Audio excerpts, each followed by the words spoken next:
¿qué tal a todos? Agradezco muchísimo a Coparmex la invitación para poderles dirigir un mensaje de lo que estamos pensando en el equipo de análisis económico y estrategia financiera de mercados de Grupo Financiero Banorte, que tengo el honor de dirigir. Bueno, pues para empezar, algo muy importante. Estamos empezando el 2021 y seguro este año va a ser mejor que el 2020. Recuerden cómo empezamos el 2020, un año muy sui generis, no nada más por la pandemia. Empezamos hace un año con la posibilidad de tener una tercera guerra mundial, con todo el problema que se estaba gestando en Irán, con Estados Unidos y otros países. Recordemos que el año pasado se dieron los incendios más graves que ha habido en varias décadas en Australia, que quemaron más o menos entre 3 y 4 veces lo que se había quemado hace algunos años, que fueron los grandes incendios de California.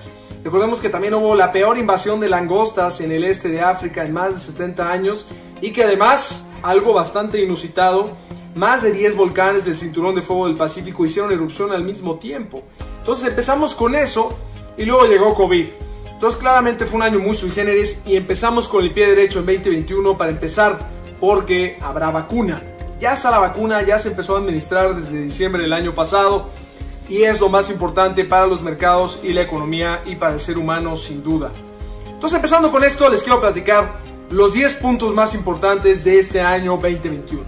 Empezamos con el primero, claramente COVID-19. Y más que hablar de COVID-19, lo importante es que vamos a hablar de la vacuna. Y es el año de la vacuna. Vamos a estar hablando de la vacuna porque a pesar de los retos, tanto de aprobaciones como de producción, como de distribución, de inoculación por el lado de la oferta y por el lado de la demanda que la gente se la quiera poner, pues realmente va a ser el año de la vacuna, en donde esperamos que hacia finales del año ya haya esta inmunización de rebaño y podamos regresar en la manera más posible a lo que llamamos la nueva normalidad.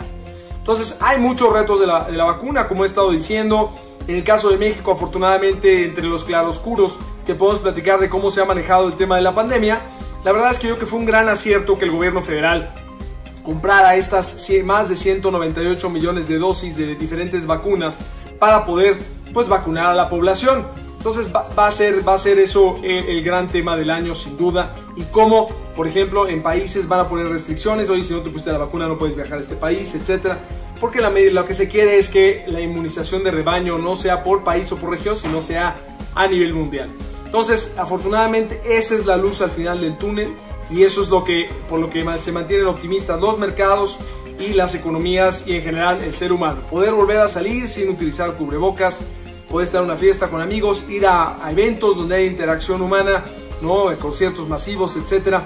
Eso es lo que está esperando el ser humano y también la economía.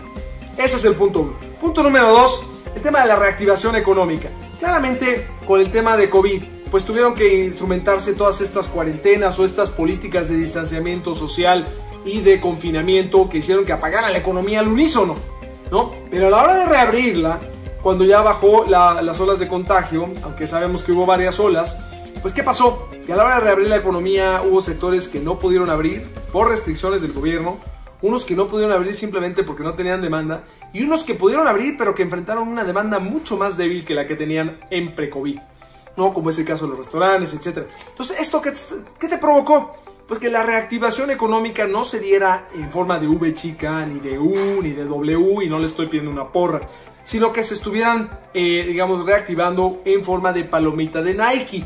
Y no quiero hacerle ninguna promoción a esta marca de calzado y ropa deportiva, simplemente diciéndoles que esa es la forma, ¿no? Precisamente porque la recuperación ha sido y está siendo muy gradual. Entonces este año seguiremos en la gradualidad. En la medida que no alcancemos esa inmunización de rebaño, seguirá la reactivación de manera gradual. En el caso de México, es muy claro que nos pegó muy fuerte el COVID desde el punto de vista económico, porque antes de que llegara el primer enfermo, lo que nos llegó primero fue un impacto muy fuerte en las exportaciones. Las importaciones en abril se cayeron casi el 40%, las importaciones se cayeron 20% a tasa mensual. Lo bueno es que así como fue lo primero que nos llegó y nos pegó muy duro, también fue lo primero que se reactivó. Afortunadamente, en todo este tema de los semáforos, etcétera, una de las grandes decisiones muy importantes fue permitir que a partir del mes de mayo muchas de las empresas manufactureras, particularmente las automotrices, fueran consideradas como actividad esencial y pudieran reabrir. Eso nos permitió reconectarnos con la cadena de suministro global y empezar la reactivación económica. Eso fue clave. Tal es el caso que ya para el mes de julio lo que vimos fue que las exportaciones ya estaban creciendo a niveles arriba del 70% a tasa mensual y las importaciones a niveles de 40%. Entonces, primer impacto, comercio internacional. Esto muy ligado con la manufactura automotriz. De hecho, lo que vimos es que la manufactura, después de caerse brutalmente, ¿no? Tuvimos una recuperación casi a niveles pre-COVID de abril a septiembre. Y en el caso de la producción automotriz, ya para el mes de octubre estábamos creciendo a las mismas tasas pre-COVID. Entonces, realmente ese ha sido uno de los grandes aciertos de la reactivación económica en México.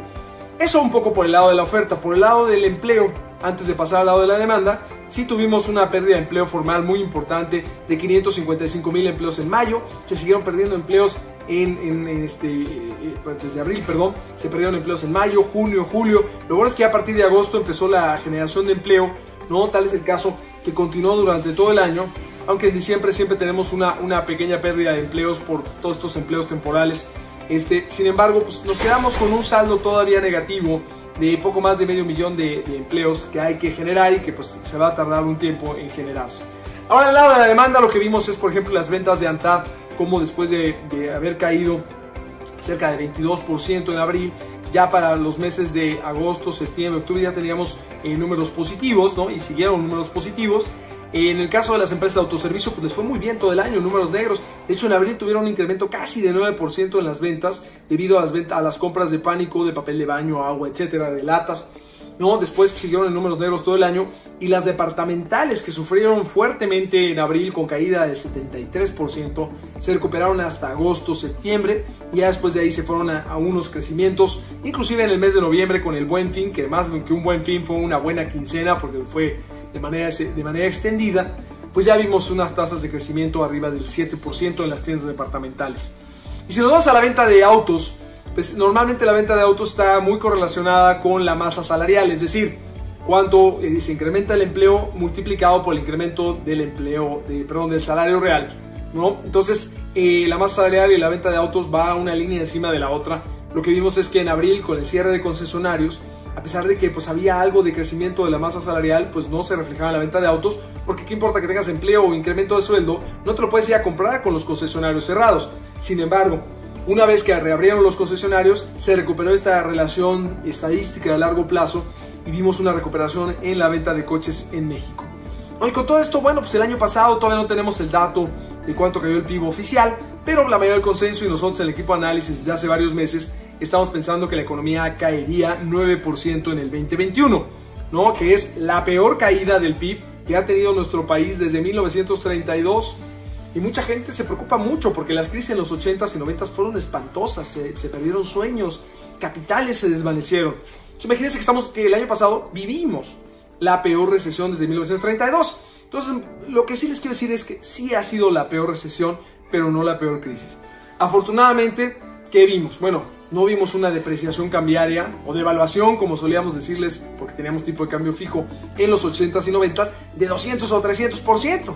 O sea, eso hubiera implicado que el tipo de cambio hubiera acabado en 60 pesos por dólar, cosa que claramente no pasó ni en la mitad de eso.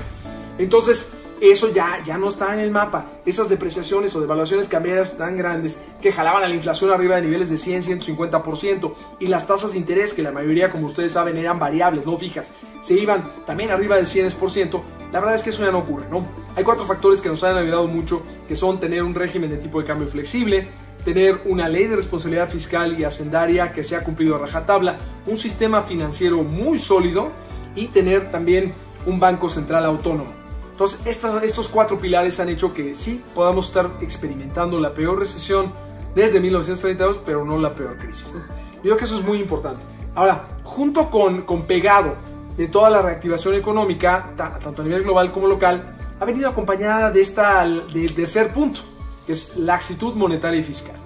Y me refiero a que a partir de la pandemia, muchos gobiernos, prácticamente el 99% de los gobiernos en el mundo, se lanzaron a aprobar paquetes fiscales, estímulo fiscal, pues sin precedentes, ¿no? En el caso de Estados Unidos, de unas cantidades tremendas, etcétera, pero también en muchos lados del mundo, ¿no? Paquetes de entre 5, 10, 15, 20 hasta 30 o 40 puntos del PIB. Lo que se quería es que pues muchas empresas, sobre todo las que tienen que implican pues mucha interacción humana o aglomeración, pues lo que se quería es que sobrevivieran todos estos meses de confinamiento, ¿no? Donde pues, tuvieran que pagar nómina, impuestos, etcétera, rentas, pero sin percibir ingresos que no quebraran y a la hora de recuperación estuvieran presentes para generar PIB. Eso fue por un lado, y por el otro lado, laxitud monetaria también sin precedentes. Tasas se bajaron prácticamente a niveles de 0%, ya sea nominal en algunos lados o real en otros. Los bancos centrales utilizaron más herramientas, no nada más la tasa de interés. Utilizaron, por ejemplo, el estímulo cuantitativo, que ya se había utilizado en el 2008-2009, pero de manera mucho más amplia, ¿no? En el cual expandieron la liquidez en diferentes divisas. También utilizaron la herramienta de guía futura o forward guidance, diciendo hasta qué momento piensan que las tasas de interés van a permanecer bajas. En el caso de la Reserva Federal, las tasas en cero de aquí hasta el 2023. Y también, inclusive en el caso de la Reserva Federal, cambiaron el marco de cómo hacen política económica, de tener un objetivo de inflación puntual a que fuera un promedio de inflación. O sea, quiere decir que se puede ir por arriba del 2%, que es objetivo, pero mientras en el promedio, en la trayectoria, esté alrededor del 2%, no tienen inmediatamente que subir tasas de interés, lo cual ha dado mucha tranquilidad a los participantes de los mercados. Entonces, toda esa laxitud monetaria de tasas bajas, expansión de liquidez va a seguir, ¿no? En el caso de que Estados Unidos está haciendo pues mucho más en este sentido, pues va a hacer que el dólar esté débil, simplemente porque ¿qué pasa con el precio de un producto cuando es abundante? Pues se cae ese precio. Hay tantos dólares por el lado fiscal, por el lado monetario, que lo que estamos viendo claramente es un debilitamiento del dólar que empezó desde el año pasado. Ese va a continuar durante el año, igual que las tasas bajas y toda la laxitud fiscal, en donde muchos, como saben que la vacuna pues todavía no está hoy en la inmunización de rebaño, pues lo que va a ocurrir es que quieren tender estos puentes para que sigan sobreviviendo las empresas de aquí a que ya esté la inmunización de la población y pueda regresar a la nueva normalidad, y por eso continuará la laxitud fiscal. En el caso de México, sabemos que por el lado monetario el Banco de México actuó de manera muy significativa bajando tasas el año pasado y además instrumentando 15 medidas para proveer de liquidez a los mercados. Y por el lado fiscal sí el esfuerzo fue muy limitado, pero algo que destacaba en una plática el año pasado con el subsecretario Gabriel Llorio y con el secretario Herrera es que en las otras recesiones que vivió México siempre venían acompañadas de una reforma fiscal. Recordemos, inclusive la de 2008-2009 hubo un aumento de impuestos, y en esta última recesión que tuvimos realmente no hubo una reforma fiscal. Entonces hay que tomar en cuenta también que hay cosas que se hacen y hay cosas que no se hacen, pero también ayudan a la recuperación económica. Entonces es importante. Ahora, el cuarto punto, ya más del lado político, la presidencia de Joe Biden. Ese es uno de los grandes cambios que puede haber, y claramente su relación con México. Primer punto, al haber ganado Joe Biden la elección en Estados Unidos, ganó la sensatez, ganó la exaltación de los valores universales, y desde nuestro punto de vista, que haya ganado Joe Biden marcó el inicio del fin de toda esta era populista que nos acompañó en el siglo XXI. Yo creo que eso es lo más relevante. Ahora, hay cosas que en el corto plazo no van a cambiar mucho.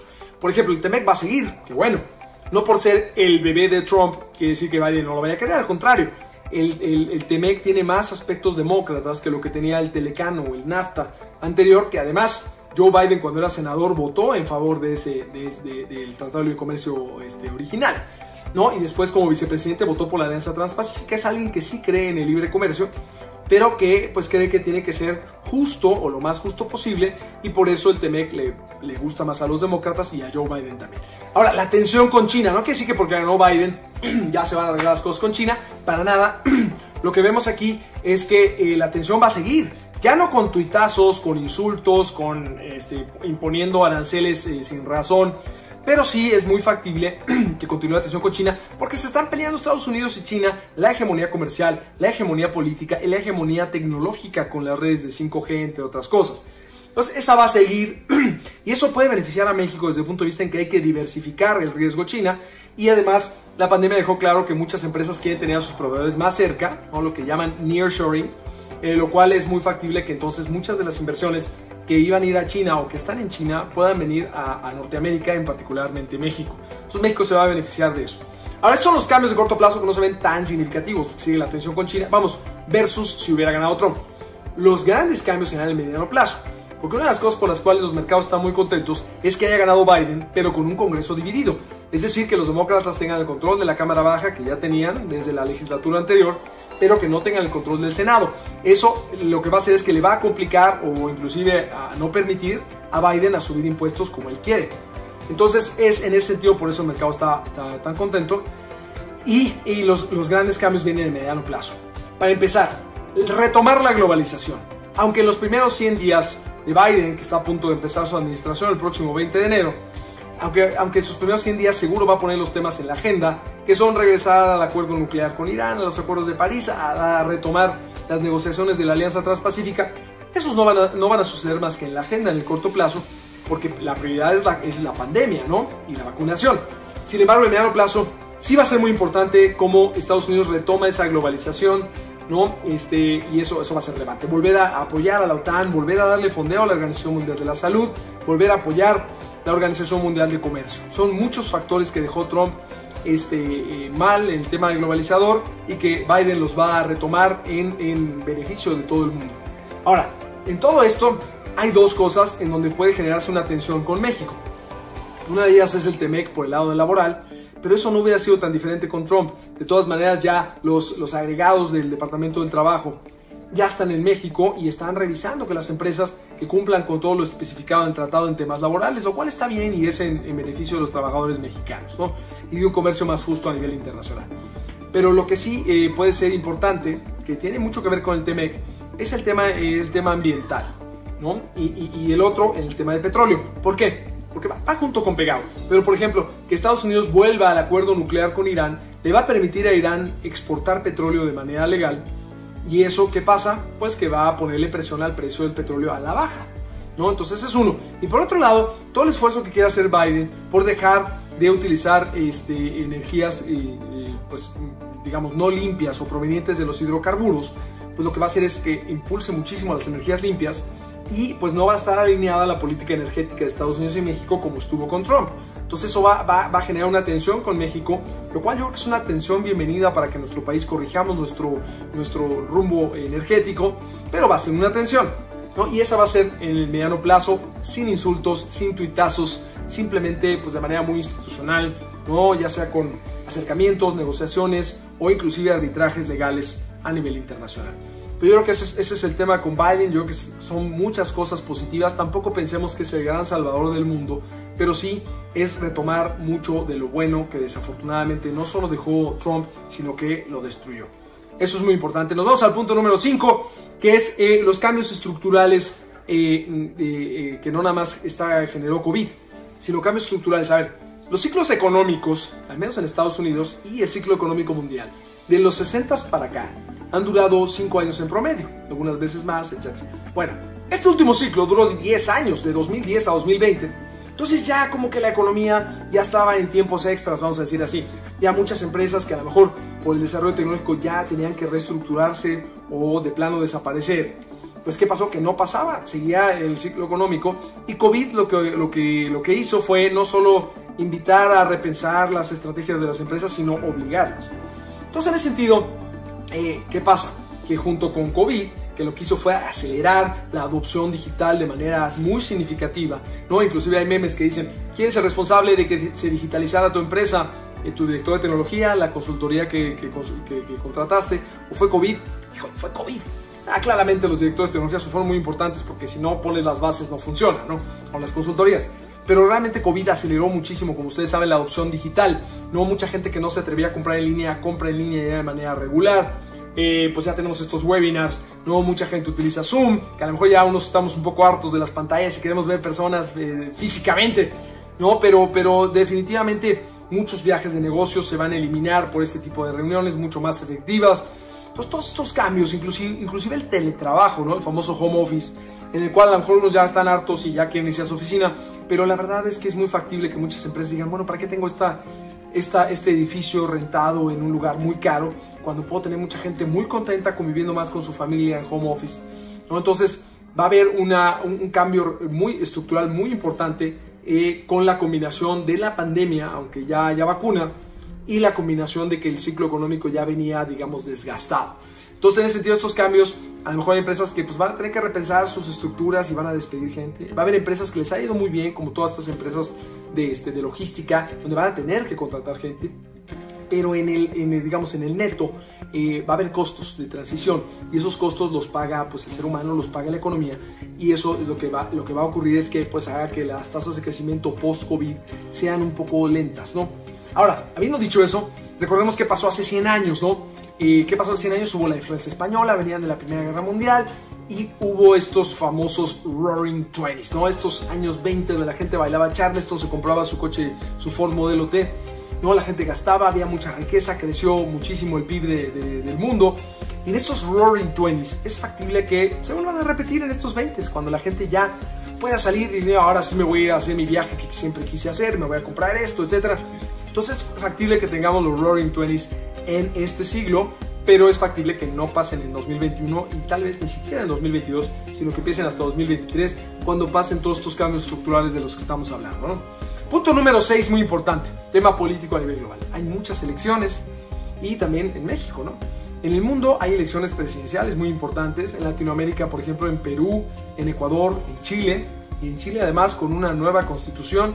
En Asia hay elecciones presidenciales o de primer ministro en Japón, hay elecciones en Israel, en Europa hay elecciones en Portugal, hay elecciones en Holanda, en Alemania, muy importantes elecciones este año.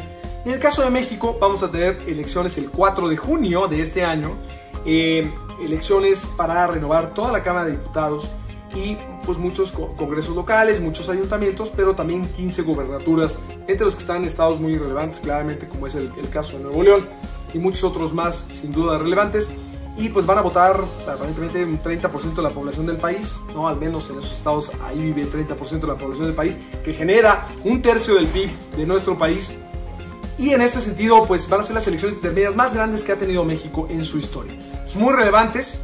Las encuestas todavía son muy preliminares. Cuando se le pregunta a la gente si sabe que va a haber elecciones en su estado, solamente el 25% contesta que sí. Entonces todavía faltan definir candidatos. Ya hay algunos candidatos de algunos partidos en algunas entidades federativas, pero falta definir candidatos, falta que la gente sepa que va a haber elección, que hagan campaña. Pero por el momento, al menos las encuestas lo que nos dicen es que de estos 15 estados, Morena, el partido del poder, podría quedarse entre 8 y 10. Entonces vamos a ver cómo se mueven las cosas, cómo se mueve la reactivación económica, porque sin duda siempre las elecciones intermedias sirven como un referéndum para ver si la mayoría de la población está contenta con el rumbo que ha tomado el presidente en turno. Entonces vamos a ver qué tanto juega este papel y qué tanto juega el papel local de las elecciones. Pero son elecciones importantes y esto nos manda al punto número 6. Punto número 6 es hablar un poquito del precio del petróleo y las energías. Ya hablamos un poquito con el tema de Biden, pero bueno, las fuerzas que han hecho que el precio del petróleo pues se haya modificado en los últimos años. Primero tuvimos estos incrementos a principios de este siglo tremendos a precios de petróleo por arriba de $100 por barril, ¿no? Pensando que ya se iban a acabar las reservas, etcétera, con todo el crecimiento económico y la demanda de combustibles, etcétera, y de repente se cayó con la crisis de 2008-2009, ¿no? Empezaron todas las energías limpias a hacerse más baratas, la extracción de petróleo vía lutitas o shale, que aunque fuera caro, se podía llevar a cabo. Entonces de repente tuvimos una gran producción de petróleo, se cayó el precio del petróleo. Después tuvimos que volvió a retomar bastante poder la OPEP, y la OPEP con algunos miembros adicionales que pues en los 80s fueron muy relevantes y después perdieron algo de poder, y ellos prácticamente lo que intentaron hacer es mantener un precio mínimo y elevarlo lo más posible del precio del petróleo. Sin embargo, también aquí jugó muy importante la fuerza de Arabia Saudita, que sabemos que pues su producción principal es petróleo, y que sabemos que ellos saben también que el petróleo no va a valer nada. Todo ese petróleo que tienen en el subsuelo en 20, 30 años puede valer cero. Entonces ellos lo que quieren es vender la cantidad más posible de petróleo, deshacerse de él y tratar de que sea pues a precios más o menos razonables o inclusive barato. El chiste es vender ese petróleo ahorita que todavía hay demanda, y poder ir reconfigurando su economía hacia otros sectores. Entonces, en ese sentido, la Arabia Saudita, el productor más importante del mundo, ha jugado un papel muy importante en la OPEP, donde la mayoría de la OPEP quieren subir el precio mucho y Arabia Saudita más bien quiere vender mucho, aunque no sea un precio tan alto. Entonces, eso ha hecho que el precio del petróleo sí se eleve, pero no tanto. Ahora, el tema hacia adelante es que con la llegada de Biden en particular y con tantos compromisos que han hecho los países y las empresas para adoptar estas políticas de ASG, ¿no? De políticas ambiental, política social y de gobierno corporativo, que pues se pongan metas muy específicas en las cuales hay métricas como ya tener emisiones netas de 0 gases con efecto invernadero, etcétera, pues lo que van a hacer es que pues prácticamente la demanda de petróleo pues ya haya empezado a declinar hace algunos años atrás y este proceso se acelere. Entonces va a ser un ambiente de la parte de energía, un gran cambio que va a hacer la humanidad y que nos va a permitir pues disfrutar de nuestro planeta más años además. Bueno, ese es el punto número 7. Nos vamos al punto número 8, que son las perspectivas de mercado. ¿Cómo van a estar los mercados en este año, en 2021? Bueno, ya vimos que el año pasado, después de la caída estrepitosa en febrero y marzo, de repente tuvieron un incremento muy fuerte y irse a máximos históricos, ¿no? Ver el Dow Jones en los 30,000 puntos, que sería como una barrera medio infranqueable, inclusive rebasarla, ¿no? Que el valor de capitalización de todas las bolsas del mundo alcanzara los 100 trillones de dólares, trillones anglosajones, billones de nosotros, ¿no? Máximo histórico, que las valuaciones del S&P 500 estuvieran por arriba de los 28, 29 veces precio-utilidad, cosa que desde los 24 en tiempos normales hubiéramos pensado que era venta, ¿no? Entonces claramente pues hay mucha expectativa de que así como las empresas el año pasado estuvieron reportando los 4 trimestres negativo, ¿no? O sea, caída en sus utilidades, este año reporten positivo los 4 trimestres, ¿no? Tal vez el primer trimestre todavía hay algunos temas, pero ya en los otros 3 que sean positivos, tal vez no muy positivos, pero al menos positivos. Habrá empresas que sean muy positivas. Y algo bien importante pues han sido justamente las acciones de empresas de tecnología que se les considera del rubro de crecimiento, ¿no? Crecimiento contra valor, ¿no? Que son, por ejemplo, las famosas 6 emisoras más importantes del S&P 500, donde está Facebook, Amazon, Alphabet, Twitter, etcétera. Y todas estas empresas realmente, pues si vemos su valor de mercado, se han incrementado del 2015 a la fecha, valiendo 2.5 veces más estas 6 emisoras que las otras 494 empresas del S&P 500. Entonces, bueno, pues ¿es una burbuja o no? Es la gran pregunta de todos. La verdad, los economistas no somos muy buenos para pronosticar burbujas o saber que es una burbuja, ¿no? Que va incrementándose su precio sin fundamentos, un día se revienta y ¡pah! Somos buenísimos para saber cuando ya se reventó, si era una burbuja, se veía venir y no sé qué, y la podemos explicar muy bien, pero pronosticarla somos muy malos. Ahora, ¿qué podemos hacer para pensar si es burbuja o no? Bueno, por un lado, todas estas empresas tecnológicas, la verdad es que con toda la adopción tan acelerada que provocó COVID de la digitalización, pues claramente los participantes de los mercados lo que están haciendo es traer a valor presente los nuevos flujos de efectivo que van a generar, y eso les da más valor y pagan por eso. Entonces ahí parece que no hay burbuja, al menos en estas empresas. Si nos vamos al otro tema, vamos a comparar cómo están las valuaciones de estas empresas tecnológicas hoy con una burbuja que identificamos muy bien, que es la de 1999 de las famosas empresas .com. Bueno, las valuaciones precio-utilidad en el 99 de estas empresas andaban en 65, 66 veces precio-utilidad, y hoy por hoy todas estas empresas tecnológicas que platicamos andan más o menos como a la mitad, en 35. Entonces la verdad es que pareciera ser que no es una burbuja de las tecnológicas, no se ve una burbuja de mercado. Puede haber burbujas en empresas que a lo mejor, por los inversionistas que luego compran índices que vienen con muchas acciones ahí adentro, a lo mejor vienen acciones de empresas que ya nada más están sobreviviendo porque las están comprando los índices y que la verdad ya no tienen ni la estrategia ni la tecnología para seguir vivas. Entonces puede haber burbujas en esas, pero una burbuja de mercado no se ve. Yo creo que eso es muy importante. Bueno, entonces en los mercados lo que estamos viendo es en el caso del S&P 500 que pudiera llegar a niveles por arriba de los 4.400 puntos este año, y en el caso del índice S&P de la Bolsa Mexicana de Valores que pueda llegar por arriba de los 51,000 puntos. Entonces todavía estamos bastante optimistas, y sobre todo porque no nada más sentimos que pues las valuaciones sí están reflejando lo que realmente las empresas pueden generar, sino que también hay tantísima liquidez por el lado fiscal y monetario a nivel global que ese dinero tiene que encontrar dónde invertirse.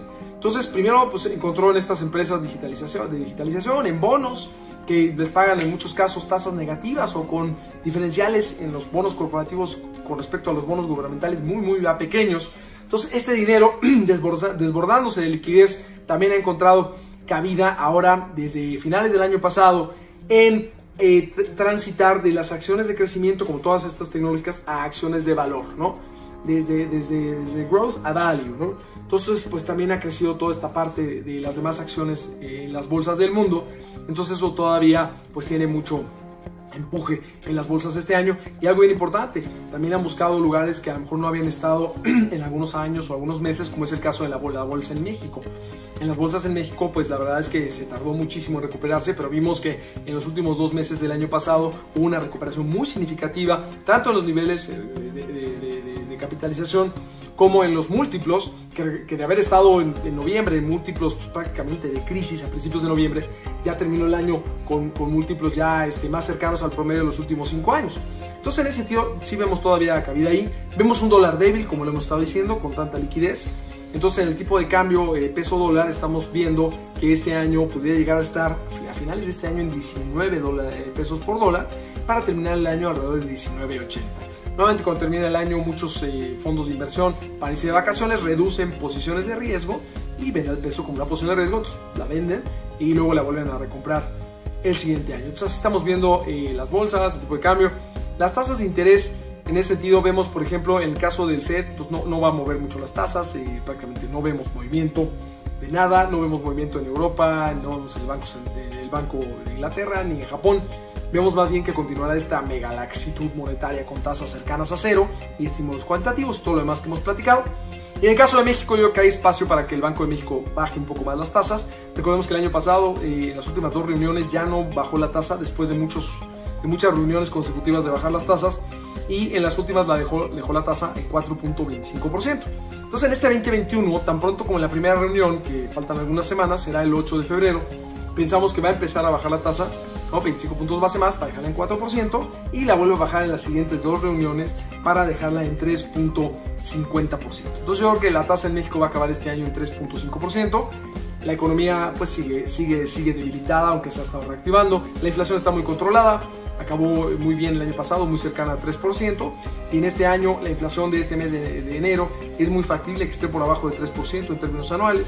Entonces también se los va a permitir. Y número 3, hay un nuevo miembro de la Junta de Gobierno que inició labores el pasado 1 de enero, que es Galia Borja, que fue nominada por el presidente y ratificada por el Senado para reemplazar al subgobernador Javier Guzmán, que estuvo 8 años en la subgobernatura y que terminó su periodo y no se podía ratificar por temas de edad, arriba de 65 años no se puede.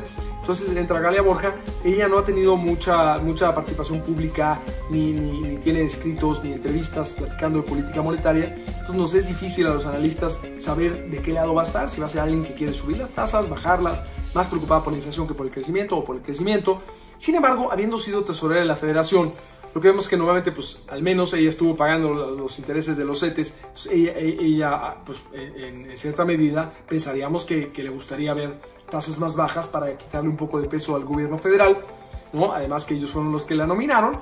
Ahora pensamos que con las credenciales académicas que tiene y con la experiencia, pues si tiene ese sesgo por bajar tasas, lo va a hacer de manera responsable.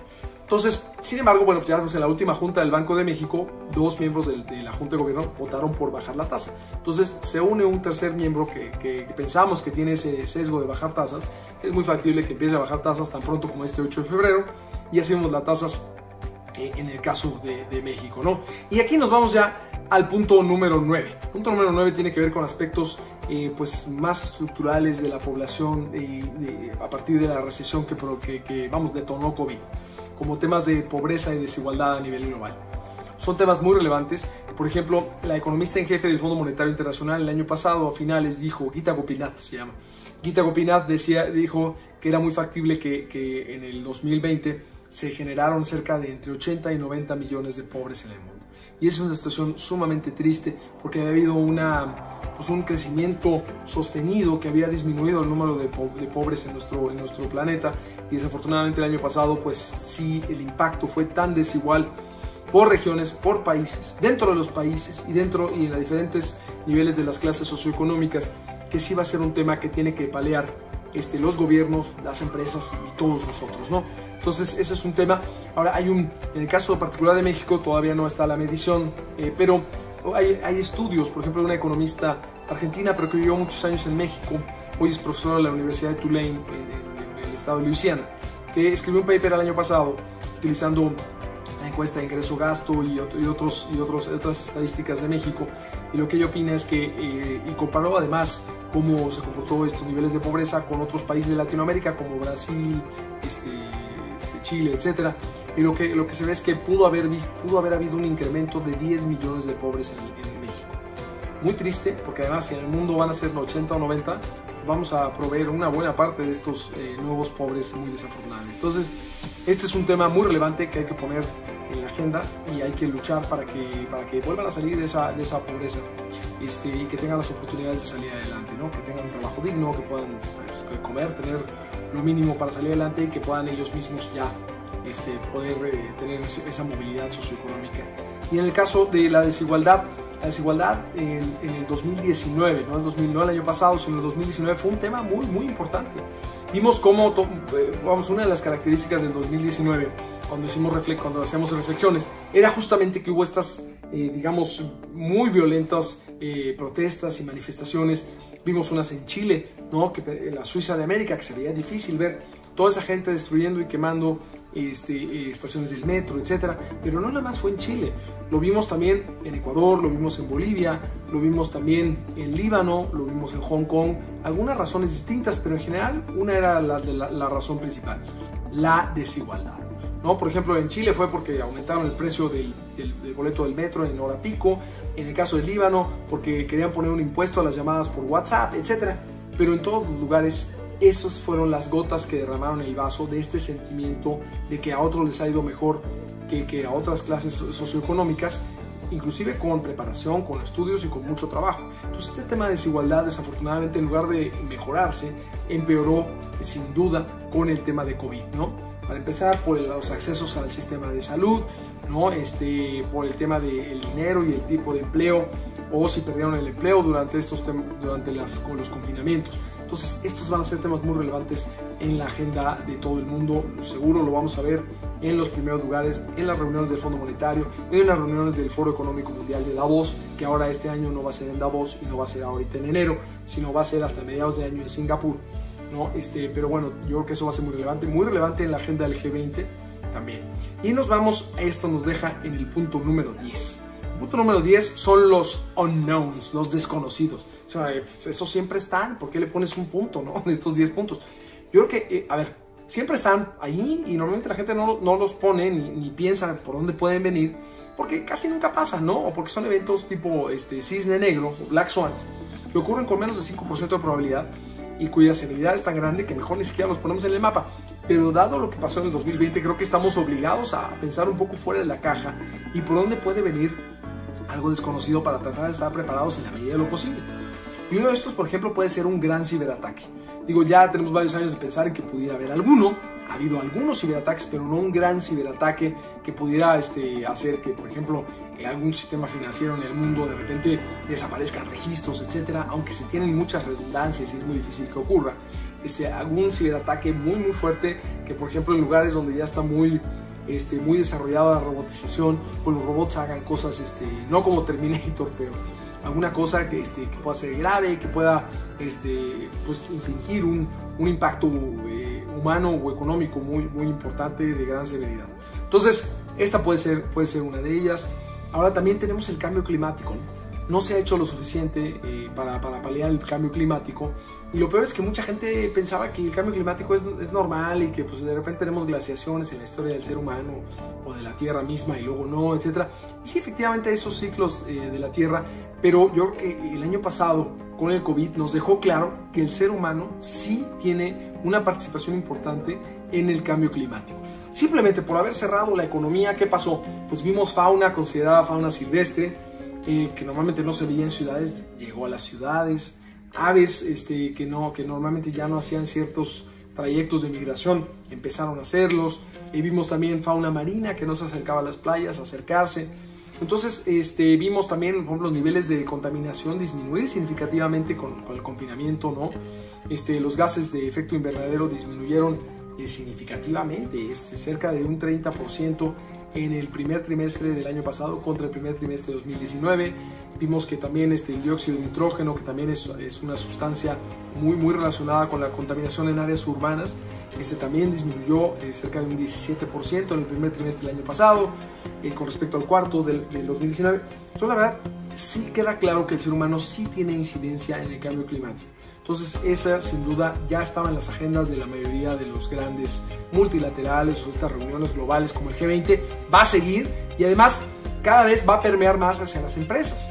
Muchas veces las empresas han sido las que impulsan a los reguladores o a los países a tomar acciones, pero también yo creo que ahora vamos a empezar a ver a los reguladores pidiendo esfuerzos más importantes de las empresas por disminuir estas emisiones, disminuir la creación de basura, residuos, etcétera, mejorando muchos temas en este sentido, y de preferencia que sean de manera holística, ¿no? Que la sustentabilidad no se vea nada más con los temas verdes, sino que se vea a nivel social, con la comunidad, con los empleados de las empresas, que se les trate bien, que estén contentos, etcétera, que se les pague una remuneración acorde a lo que hacen, todos estos temas de home office, que se les pueda dar ciertas facilidades, ¿no? Desde el punto de vista de gobernanza, de ser transparentes con todas estas métricas de reporteo. Yo creo que hay muchas cosas importantes que hay que hacer, en donde el cambio climático, además, poniéndolo en este lado de los unknowns o los desconocidos, pudiéramos tener más digamos, inundaciones en el mundo, más huracanes, más desastres naturales, y pues si cuidamos todos estos aspectos en el largo plazo vamos a minimizar los riesgos, y eso nos va a permitir maximizar rendimientos en este sentido en todo el planeta, en todas las empresas. Yo creo que esos son los 10 temas que nos deparan en este año 2021. Seguro habrán otros que no estamos considerando aquí, pero consideramos que estos son los temas, y lo bueno es que, insisto, va a ser un año en donde crezcamos más que en el 2020. En 2020, como dijimos, la economía mexicana cayó 9%.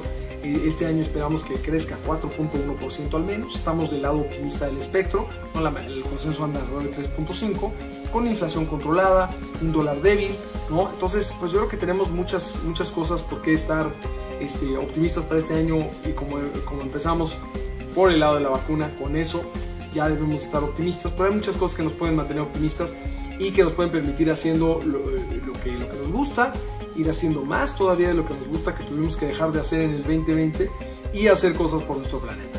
Muchísimas gracias a Coparmex por la oportunidad de dirigirme a ustedes, espero que les parezca útil, y bueno, pues estos son los 10 puntos de 2021.